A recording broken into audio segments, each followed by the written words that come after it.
You're now watching Showbiz Now, your daily showbiz update. Malaman ang naging pahayag ni Casey Concepcion hinggil sa tanong sa kanya ni Boy Abunda kung bakit inunfollow nito ang kanyang stepdad at ang kanyang half-sister na si Frankie Pangilinan. Pinag-uusapan sa social media ang nasabing pag-unfollow na ito at sa wakas ay sinagot ito ni Casey Concepcion. Makikita na malaman ang naging paliwanag ni Casey. Hindi ito ang kauna-unahang tila na heartbreak si Casey Concepcion. Hindi lang sa family, kundi na rin sa pag-ibig dahil kung natatandaan nyo, ay matindi ang naging iyak ni Casey Concepcion noon matapos na magkaroon sila ng hiwalayan ng kanya ring matagal-tagal na boyfriend na si Piolo Pascual. Kaya naman, total ay na-experience niya na ito, sigurado na kayang-kaya ni Casey Concepcion ang lahat ng hamon sa kanyang buhay. Hindi madali ang pinagdaraanan niya ngayon, pero narito ang naging explanation ni Casey kung bakit nga ba kailangan niyang i-unfollow si Frankie at Kiko. I have learned my place in people's lives and out of respect, I will not overplay my part. I am forever grateful to have experienced and the love of a father through the experience of having a stepfather since I was 12 years old. I'm sure hindi din po perfect ang journey niya, but I know he's trying his best. I would like to believe na naging mabuting anak din po ako. Ako po ay hindi perpekto pero nagmamahal po ako ng totoo. Patuloy ng pagbibigay ni Casey ng paliwanag, aniya, yes, I unfollowed on a social media platform. But I will not unfollow the lessons I have learned growing up into the woman I am today. I unfollowed, but I will never unlove.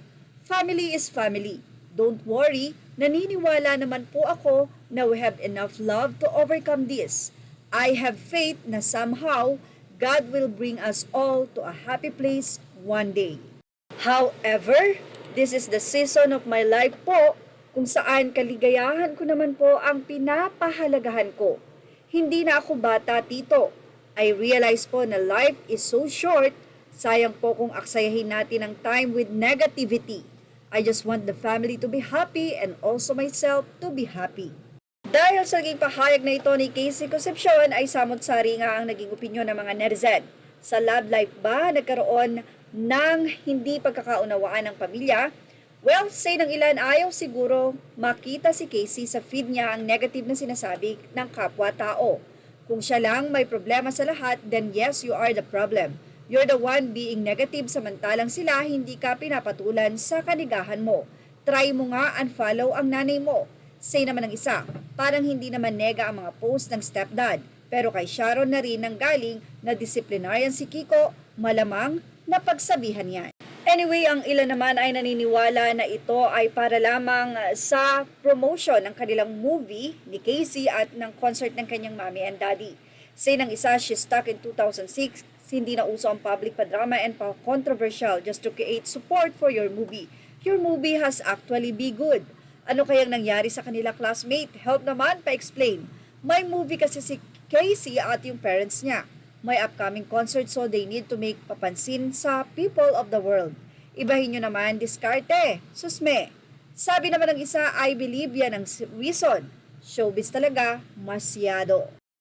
Well, yan na nga ang say ng mga netizens. Sa palagay nyo po ba, ito ay para lamang talaga sa movie or talagang napagsabihan ni Kiko itong si Casey? Well, yan ang ating Showbiz Now update. Images are all credit to the rightful owners and thank you for watching Showbiz Now.